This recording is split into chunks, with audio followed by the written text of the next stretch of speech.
Heya Cryptozens, tonight's show. Celsius says it's not your crypto. It's 10 p.m. Pacific time.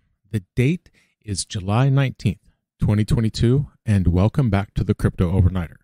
My name is Nicodemus, and I'll be your host. The cover model, mascot, and co-host for this podcast is Tex, and together we take a nightly look at the crypto, NFT, and metaverse space and the industry that surrounds it.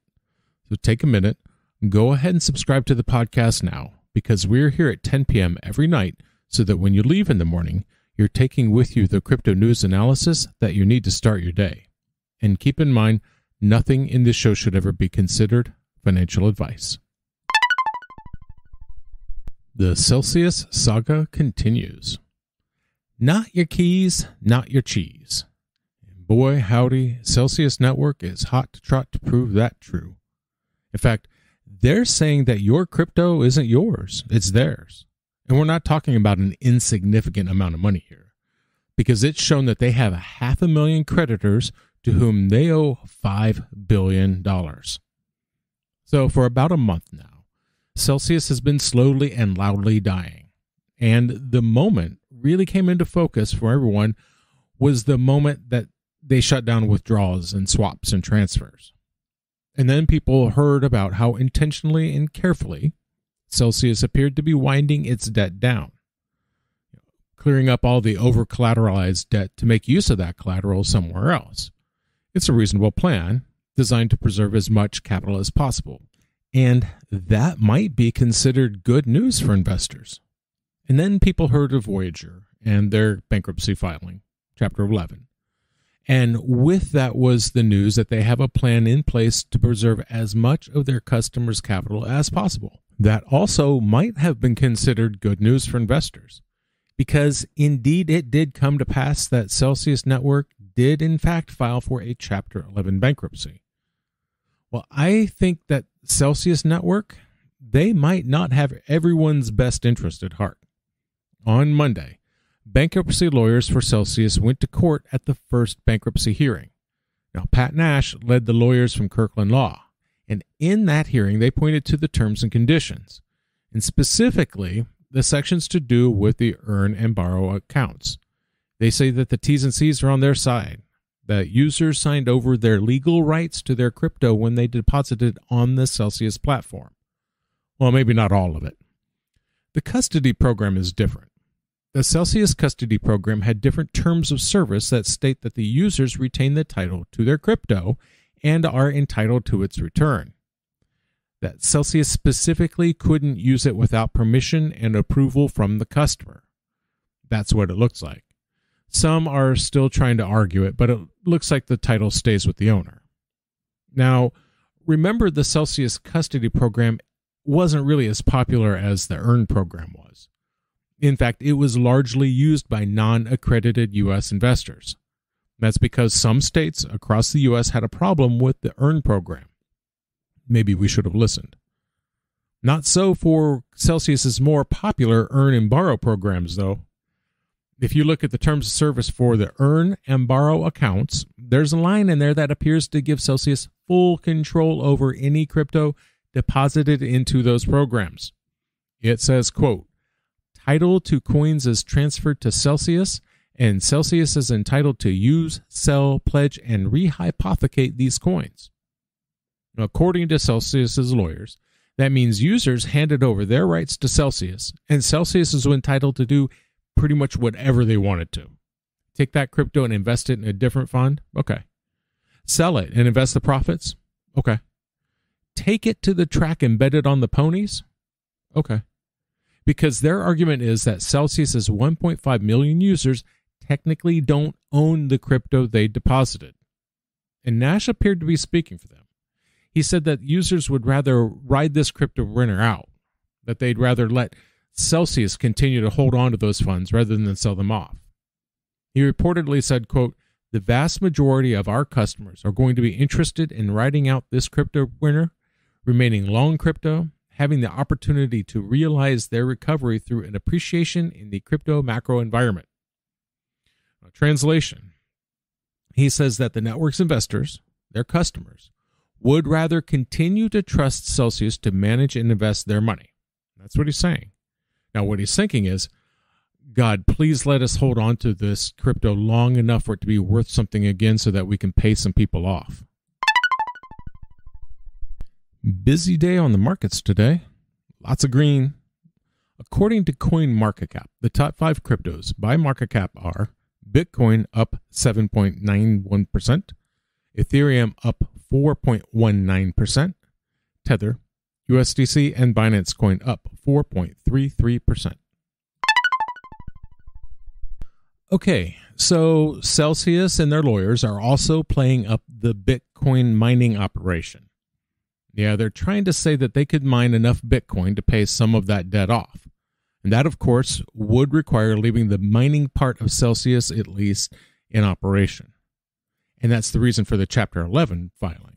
It's not so much to keep the earn and borrow and custody programs going. It's to preserve the means for mining crypto. Now, Alex Mashinsky is the CEO of Celsius. Now, he said that they plan to mine a lot of crypto through the next year. 15,000 Bitcoin, he says that they'll mine. So the judge on the case, Judge Martin Glenn, he okayed a $5 million expenditure to bring their mining project online. Which, that's quite the pivot, isn't it? Here's what I mean. Remember when I said that the custody program wasn't popular? It only accounts for 4% of the deposits on that platform. Most of the money made, most of that money is in the earn program, 77% of it. And pretty much the rest of it is in borrow. And that's their claim to fame, right? Banking the unbanked and all that. Well, now it's a different story. Now they're basically trying to make themselves look like a mining company, that their mining operation is going to be what gets them out of trouble. And I don't blame them for wanting to go that way. Because I don't think the whole, please let us hold on to your crypto, I mean my crypto, until the market is better, I don't think that's going to work. Because why would it?